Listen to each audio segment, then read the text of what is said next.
Any formal assessment requires you to keep a detailed list of all of the sources that you use to complete your work, and that enables you to compile a reference list. Doing it by hand or doing it by yourself can be tricky. You need to make sure that you constantly have the same style. Luckily, Word can do this for you. So here's my example here. I've got the Geography IB guide, and I need to be able to reference this as part of my assessments.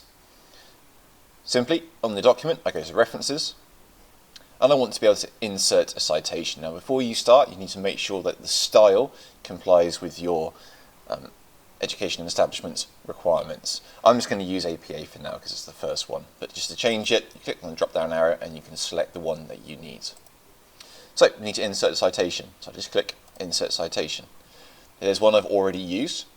So once you start adding citations, they will compile a list of all the ones that you've done. So if you need to refer to it, you can just go into the list and click on it. But I want to add a new source. So I need to decide what my source is. So type of source. Is it a book section? No. Is it a report? No. Is it an electronic source? Well, let's have a look. Yes, it sounds like an electronic source because it's a PDF. Okay, so the author.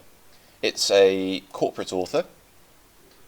So it's part of the International Baccalaureate Organisation. So here I type in International Baccalaureate Organisation. Now luckily, when you do this, Word gives you examples every step of the way. So title, Geography Guide. City, well then I need to start scrolling down through to see where it was made. So it's published in Geneva.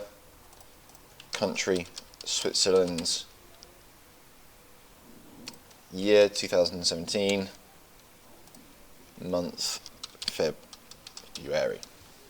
And once I'm happy with everything, I would then press OK.